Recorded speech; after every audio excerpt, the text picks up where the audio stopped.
Let's return to This Week in America. Here's your host, Rick Bratton. Welcome back, everybody, coast to coast. This Week in America, it's 2058. NYPD Detective Nick Garvey and Lenora, Allison, president of the battered and reeling United States, are battling the many remaining remnants of the murderous World Council. They must confront the forced introduction of a man-made killer plague and the destruction of the newly created Friendship City. President Allison succeeded in her fight to destroy the first plague, only to learn a second, more deadly one was imminent. Ishmael, the mysterious new leader of the World Council, has decided to destroy Friendship City, an autonomous joining of Brownsville, Texas, and Matamoros, Mexico, where the citizens are developing their own protective Bill of Rights. Can the second plague be destroyed? Why is Friendship City spiraling into chaos? Can Ishmael be destroyed? Well, that's the storyline told in the highly acclaimed futuristic thriller Friendship City by Carl H. Mitchell. Carl has an engineering and computer background, lives in Tarpon Springs, Florida, with his wife of 59 years, Mary Ann. He was born in Hollywood, California, earned his bachelor's degree from Stevens Institute of Technology in Hoboken, New Jersey, worked for IBM for 35 years in both the technical and managerial ranks, had a penchant for writing from a very young age. Drawn into the world of fiction as a young teenager by Victor Hugo's The Hunchback of Notre Dame, Isaac Asimov and Ernest Hemingway completed his capture. Carl writes both to entertain and definitely to challenge the readers, which is what he does in his new book, Friendship City, Hanging by a Thread. And Carl H. Mitchell back with us on This Week in America. Carl, welcome back to the program. Always a pleasure to talk with you. Thank you for being with us. Well, thank you for inviting me. Love talking about this book, and you have such a creative mind, and this world that you've created is a fascinating world. You can't just read a chapter and think, I'm going to go to bed now. You got to sneak in a couple more before you fall asleep for the night, wondering what's going to happen. What actually inspired you to write this series of dystopian novels, which you do so well?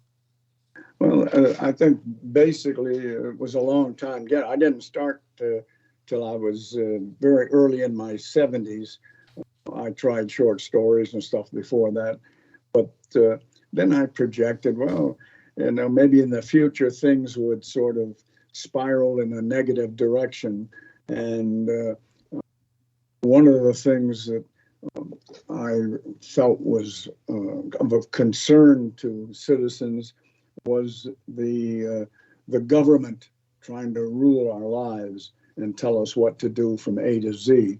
And when I, back in the, say, 2010, 2011, that wasn't as prevalent maybe as it is now. There's a little bit more increase, I think. Yes. But people canceling out other people's accounts on social media because they don't agree with them. And that was the other thing, that people should work together. That's why in Friendship City, there was two cities, Brownsville, Texas, and right across the Rio Grande, Matamoros, Mexico, that were working together. They shook hands and what have you, but they were attacked by the World Council, the Ishmael, and he didn't want people to work together.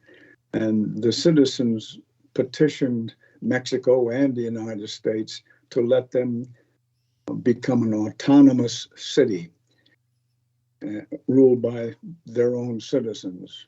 It was agreed upon. They formed Friendship City. One of I guess that was their choice for a name. And they started a Bill of Rights to protect the different cultures working together. And that is what infuriated Ishmael and the World Council, the dystopian leaders, if you will. It's a fascinating story that comes alive in Carl's book. The new one is Friendship City, Hanging by a Thread. That and Sundown, both available wherever you buy books. And I'll direct you to Carl's website as well, which is very simple, carlhmitchell.com. Book available at Amazon, wherever books are sold, and all of that, of course, on our website, thisweekinamerica.us. You mentioned you started writing novels in your 70s, and the obvious question, because you're so talented at this, is what took you so long? And I understand you actually started writing at a young age. What took you so long, and what made you decide, okay, now's the time to write these stories? Well, let's see, I think my first story, I had access to a typewriter when I was about 8 years old, and I wrote a 2-page story. I don't know where it is now, but it was sort of a 2-page thriller because of the family of a son, young son, was broke. A fellow with a gun broke into the house and threatened them. The little boy was in the kitchen, and what he did was put kernels of popcorn into a pot, covered it, turned it up, the heat up fast, so that all of a sudden there was pop, pop, pop, pop, and the intruder got all shook up and left. And so that was my first story. I love the imagination. Even at that age, you had a vivid imagination. Well, I liked popcorn too.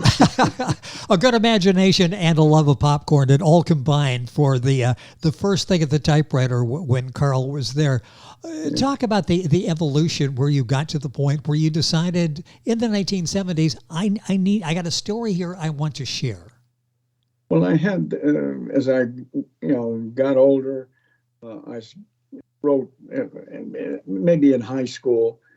I started writing a short story or two, but I was a C+ student, so I had to keep studying, and that took away some time from writing. And then I got into college, and I had to keep my grades up, and so there wasn't much time to write there. I would think about it, and then when I graduated, I met my wife, future wife, and she was the president of her sorority, and she was a competent and confident individual, and I think that led me to, in the story, eventually, years later, to have the president of the United States be Lenora Allison, a very competent and proficient individual. My mother was the same too, confident and what have you. And so I guess I felt women can do just as well as men. And in many cases better, as you bring out. Yes, these are people that handle a very tough situation. And you've taken several genres and sort of combine those for Sundown and now Friendship City. Talk about doing that. An interesting concept. Well, it was, there was the police procedural. And in fact, I guess in 2021, it won the American Book Fest, won first place in the mystery suspense Fantastic. procedurals. Congratulations. And but it was a futuristic environment. I figured that I was pushing it out in time, and I wanted to give time enough for a dystopian environment to take hold. And so the first book took place in 2057, and it was published in, I think, late 2017.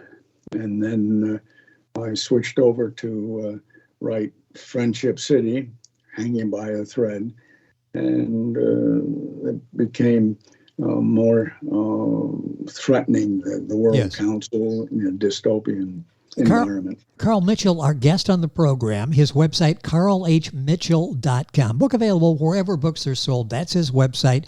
Great information there. You can order the books there as well. Books available, Amazon, the usual places. You mentioned, and I've talked about Sundown. That was the first in the series. Let's talk about that for a few seconds here.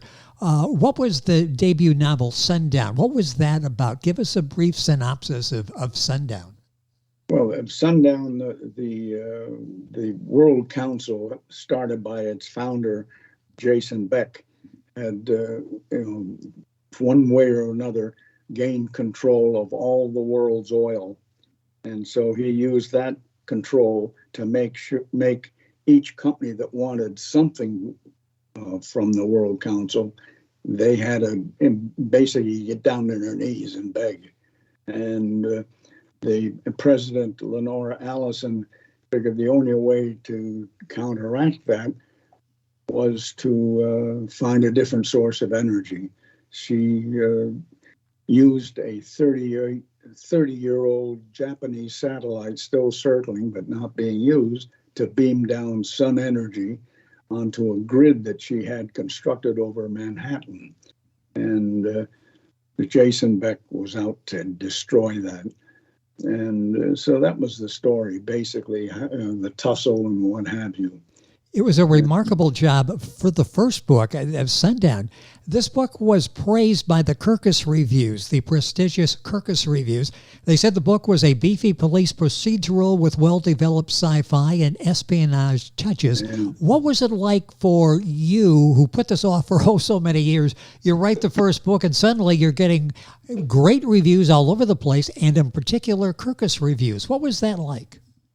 That was exciting, and in fact, I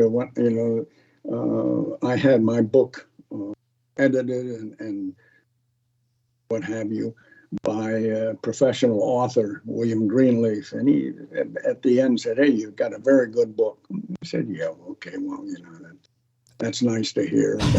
And then when Kirkus came along and said the same thing, I celebrated. Took my family and a neighbor or two out to a nice restaurant and treated them to, I guess a bottle of wine, maybe two.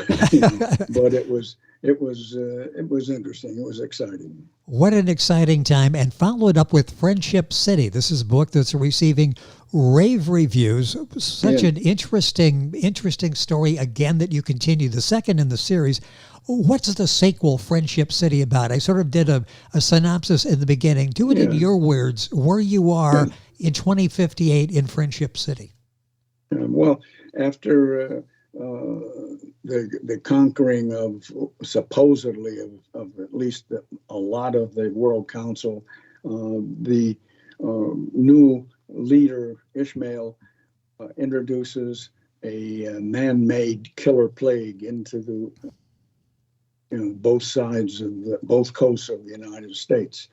And President Lenora Allison, she gets keyed up and gets those, neutralized and what have you. Yes. But then the plan was, hey, there's a new one more dangerous. We knew you could conquer the first one, but you can't do the second one. And so she pulls in Nick Garvey and a lot of other people to try and counteract and solve the problem. In fact, it also received good reviews by Kirkus, and we're dealing with, I guess, Garvey Media, and they are working up a screenplay. Hopefully, we can get it. Their hopes. I keep my fingers crossed, but their hopes are to get it made into a movie.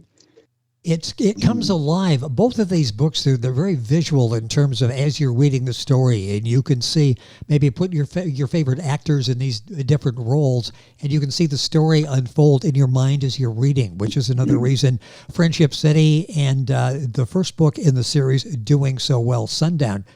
Let's talk a little bit about the challenges you have in writing this. It's several different genres. You're looking into the future. Talk about research, writing, editing the books. And on top of that, they're action-packed. They have a lot of knowledge, a lot of thought-provoking material, and a lot of action as well. How difficult is that to blend all of those? Well, as far as research, I use the internet. For instance, I've never been to Matamoros, Mexico, Brownsville, Texas, but I can find out what the streets are, through several different map Yes. applications. And so that research, and as far as maybe pandemics or what have you, that again can be researched. Blending and I just feel we're all going to be in the future, and it would be good to try and each one of us, have our own vision, share it, and not attack each other. And that was my goal in writing Friendship City. Actually, even in Sundown, not to cancel each other. I feel sometimes I've told several people, sometimes when people cancel each other, it's like kindergarten students. Exactly, yes. And in Sundown, I had a meeting where one of the good guys, there was a whole lot of people, and one guy was complaining, and he for the maybe the 10th, 15th time meeting about something. And the moderator that was leading the meeting, again, a good guy, said, you're getting to be a grump. And the audience picked up on that and sang Ring Around the Rosie, Pocket Full of Posy. So they were telling him by song that you're doing something silly like a kindergarten student. Exactly. Carl Mitchell is our guest on the program, talking about his two books, Sundown, and the newest one, Friendship City. You have the Bill of Rights in there. I want to just touch on that briefly because this really is a part of the book that gets us to thinking. What would we do differently if we did a Bill of Rights in our case, 2023, in their case, 2058? You talk about Bill of Rights and immigration. How about education? That's included in there. The trade-offs that were made. Just briefly talk about in writing that, because it's very thought-provoking, because, again, we consider, what would we do if we had to go back and establish a new Bill of Rights? Well, that was the proposal. I came up with the first 10 Bill of Rights myself, but then I figured since the citizens of this fictional city should be proposing, I asked other people that I met on the internet or friends or what have you. So there was another 18 proposed. And in the story, it's the citizens that propose it and vote it. A politician can, he can suggest, but the politicians, their responsibility is to serve the people, not rule them. And that's basically what I try. The Bill of Rights has obligations, and most of the obligations fall on politicians and bureaucrats. Bureaucrats in this story, had no power to make any rules or laws. They just, enforce what rules have been established by the citizens. And hopefully like Friendship City is going to be displayed in the Los Angeles, Book Fest. Oh, Book Fest out there. Yeah, that's like a major. That's one of the top book exhibitions in the world. And the book is doing so well, and I keep emphasizing that. The reviews have been excellent, and I encourage you to visit Carl's website, carlhmitchell.com, to get information and purchase Friendship City, Sundown, I guess the first in the series that you'd be talking about. Time is going by so quickly. I want to go back to this plague again. When you wrote this book, did you have any idea that we'd be talking for the last couple of years about basically a plague, and the question man-made, and we still are not quite sure, was COVID man-made? People will still make an argument it was man-made. What are your thoughts on that, and how pressing you were in talking about this? I outlined both stories in reasonable detail by, let's say, 2012. I finished and submitted for publication, some down in 2016, late, and it came out late in 2017. And by that time, I had started on Friendship City, which has the man-made plague. So 2018, I started really getting the drafts done. And 2019 and very early 2020, I finished, wrapped it up, and sent to my publisher, Covenant Books. And then they put it together, released it through Ingram, and that was what happened. As I say, that it's going to the Los Angeles Book Fest and University of Southern California this April. I think it's 22nd and 23rd. You can very easily Google that, and we'll try to get that up on our website as well. So you've got information there. And in the meantime, get information at Carl's website. So many issues dealing with energy shortage at the time that you deal with in the book Friendship City. The country, and I want to talk about this in just a few seconds we have left, the nation is divided sharply in both of these books. How do we get people to come together? As you created this fictional world where it's happening, you're seeing it happen every day on the news and in the newspapers. How do we get us all to come together and protect our free speech rights, First Amendment rights at the same time? Yeah, I'm not an expert on that. I think it's people eventually have to see what happens when you cancel each other and you disagree and you got your fist clenched all the time. We don't make as much progress as if we can. You can unclench and shake a hand once in a while and say, I don't agree with you, but hey, you're entitled to your opinion, and we'll listen if you listen to me too. Right now, I don't know, politicians I think on both sides are probably, I won't say encouraging it, but from their perspective, what they're doing is sort of fomenting it.